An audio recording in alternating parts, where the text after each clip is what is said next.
The visuals you saw in just now because of the grand welcome to the alleged ringmaster of the 2G scam, A. Raja. He's landed in Chennai after 15 months in jail and was welcomed like a king. We'll get you more on that in just a while, but you're watching Headlines Now with me, Deepthi. First, the top headlines. After 15 months in jail, A. Raja finally arrives in Chennai today. He's given a grand welcome by supporters. DMK chief Karunanidhi backs Chidambaram, says there is no need for him to quit as he is accused by the AIADMK of rigging the Lok Sabha elections.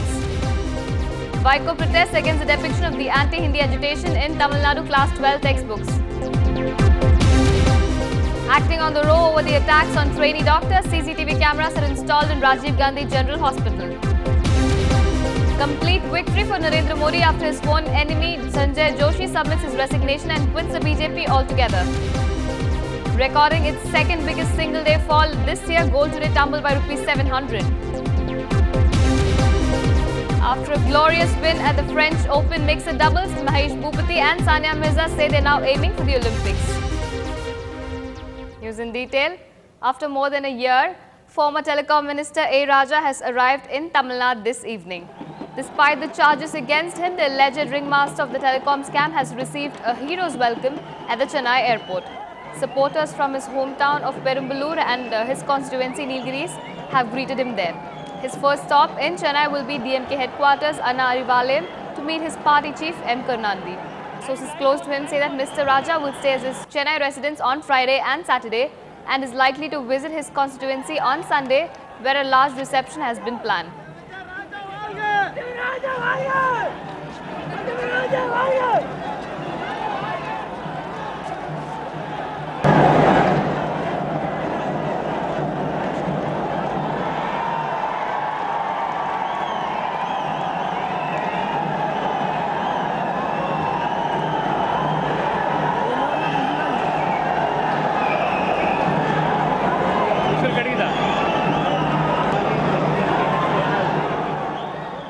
Moving on, only charges have been levelled, they should be proved beyond doubt, said Mr. Karunanidhi, whose DMK is the main opposition party in Tamil Nadu.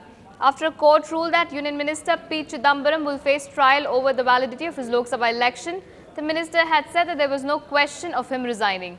DMK leader M. Karunanidhi agrees. Mr. Chidambaram has been accused by the AIADMK candidate who he defeated by a silver of a margin, 3,000 votes, of rigging the election.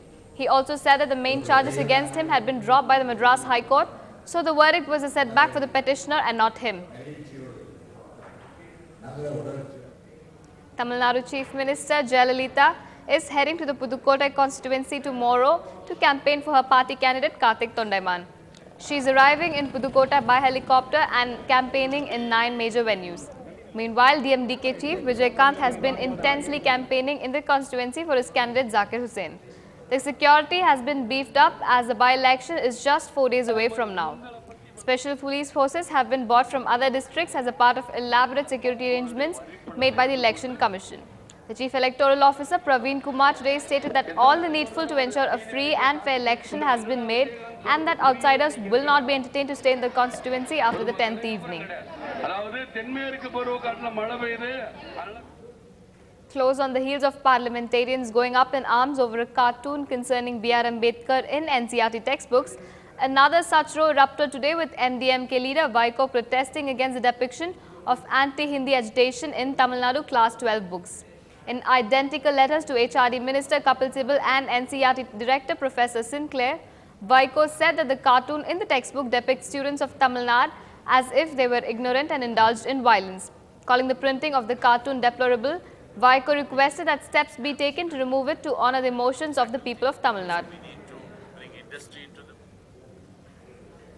In the wake of the recent row over the alleged attacking of trainee doctors in the Government General Hospital that even led to the doctors going on strike, the Rajiv Gandhi General Hospital has been brought under the CCTV surveillance.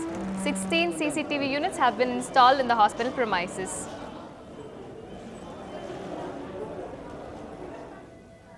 former RSS Pracharak and BJP General Secretary Sanjay Joshi has requested party president Nitin Gadkari that he be relieved from the party. This was accepted by the BJP president. This new development comes as a shot in the arm for Modi, as he did not want Joshi to have any role in the party.